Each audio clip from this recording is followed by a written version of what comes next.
Between 2010 and 2012, protests organized by African youths broke out in several countries in Africa, Northern Africa, which are regarded as part of the Middle East. The protests were called the Arab Spring, and there were expectations that the protests would lead to extensive democratization of the Arab world. However, the expectations have remained largely forlorn and unfulfilled. Of course, there have been changes in government, there have been some concessions, and in some cases, and in most cases, things have remained largely the same. It was also expected that the winds of change that were blowing across the Arab world will flow to Africa. Of course, there have been pockets of protests in Africa. The End SARS protest, the anti-hunger protests in Nigeria, as well as the 2024 protests against the new tax laws in Kenya. But no African Spring has emerged. Just last week in Kenya, youth came out again to protest. Is there a chance that this could signal an African Spring? Why is it difficult for African youth to have a prolonged protest to bring about change, even if it is not real change, as it happened in the Arab world? My name is Rimamnde Shawulu. This is The Other Side.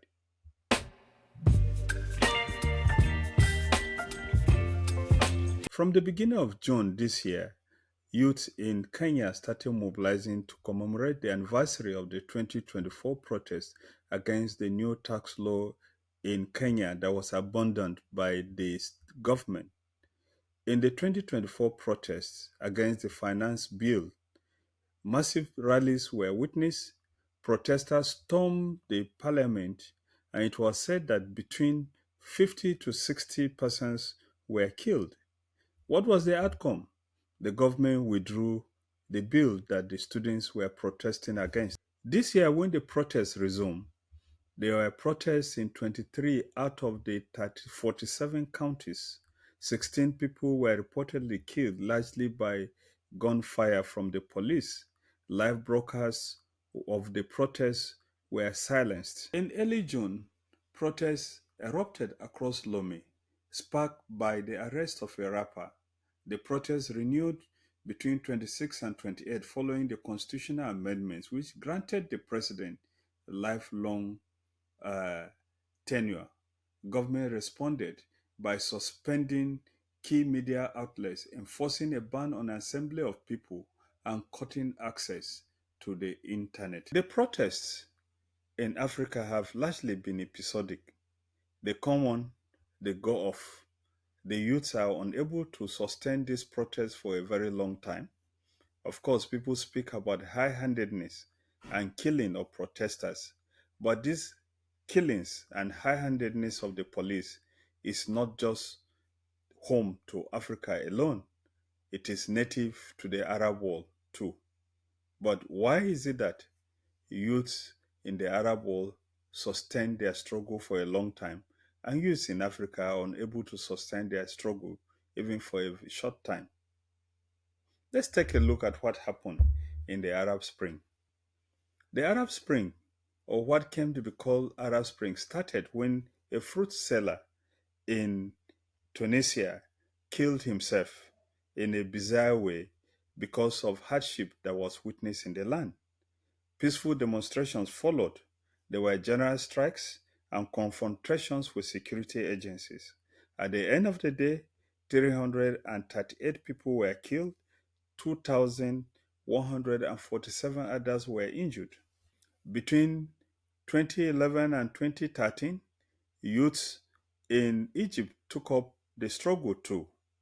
And during the struggle, approximately 846 people were killed in one day that was called a Friday of Rage. There was military intervention, and it was reported that between 638 to 900 people were killed by the security forces. The government uh, collapsed. the military came in, and so the situation has remained largely the same in Egypt. In Libya, the protests started in 2011 and escalated into an armed struggle against Gaddafi. The protests led to a division of the country between factions and interventions from foreign countries, including countries in the Arab world and the United States of America. The immediate end result of the protest was the collapse of the Gaddafi government, the death of Gaddafi, and of course, several parts of West Africa or Sub Saharan Africa are still reeling from the collapse of Gaddafi.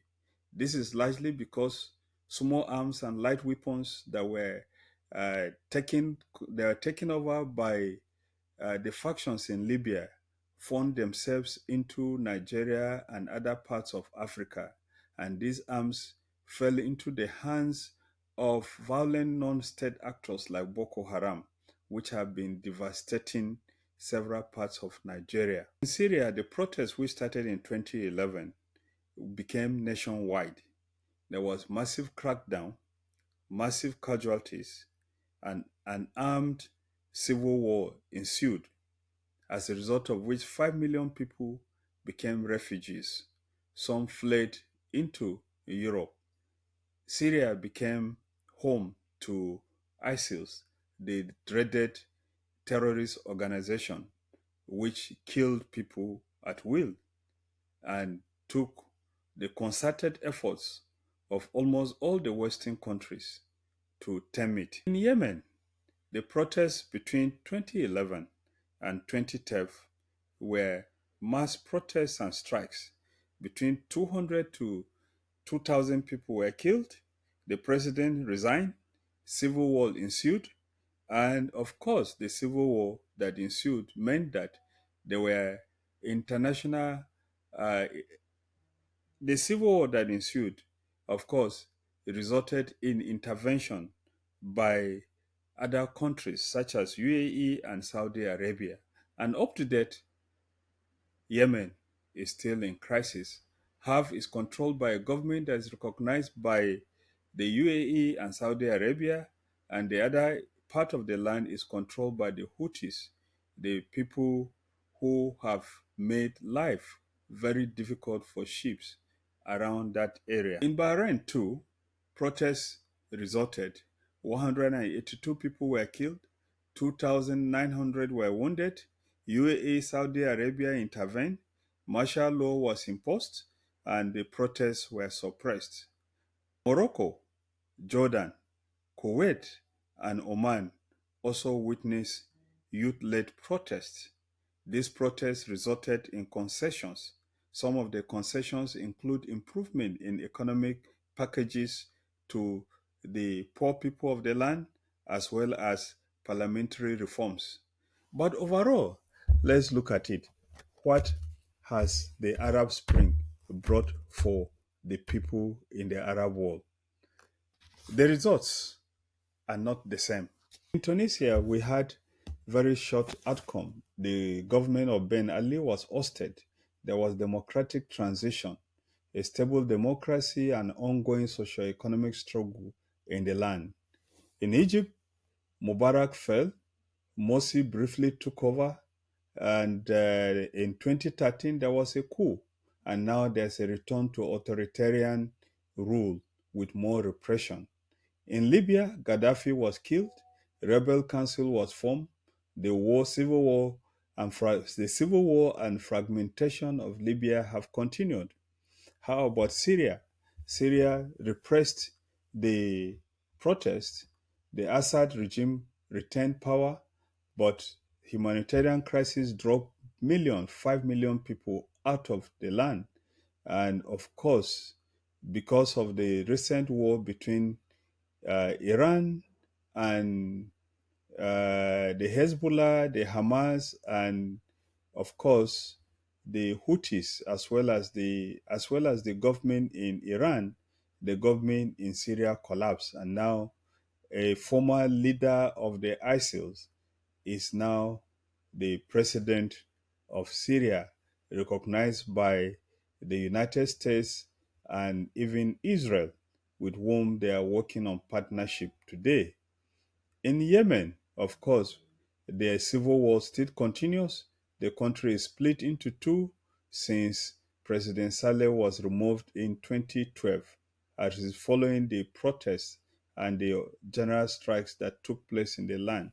In Bahrain, of course, uh, continued repression and the society is divided. Of course, uh, Jordan, Morocco, Kuwait, and Oman have the monarchies have continued to exist with incremental reforms. What can we say have been the benefits to the Arab world of the Arab Spring? Not much can be said because the Arab world has remained largely what it was years ago. Some of the improvements that are happening, some of the opening ups that are happening in Saudi Arabia are not happening because of the youth protests. Does that mean that youth protests is meaningless and will not affect the way society moves? Not really. One thing that is very clear in Africa is that we have so many governments that are unaccountable. We have so many old people, so many things that are going on in Africa that needs to be challenged. Africa is one of the richest regions on the surface of the earth. It has some of the most precious minerals that are used for almost all the major technologies, including the materials that are used for the production of nuclear bombs. But why is it that Africa is living in poverty? Africa is living in poverty because of its leadership. And the major challenge that we may have with even youth protests is, are the youths going to be different from the leaders that have brought Africa down and held Africa in one place?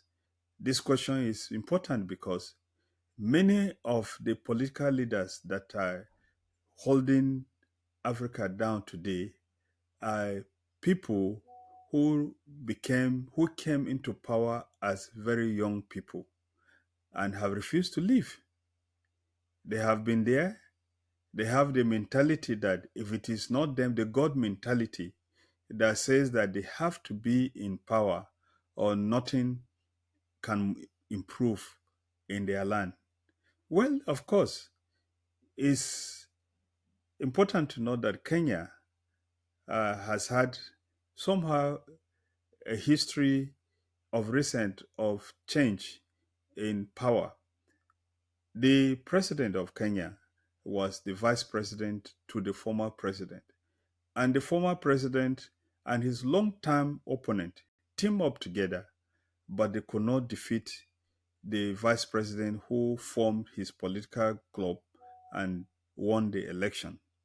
It is expected that because he came from the outside as a hustler, things will improve in Kenya. But it does appear that the young people in Kenya do not think that the situation is improving.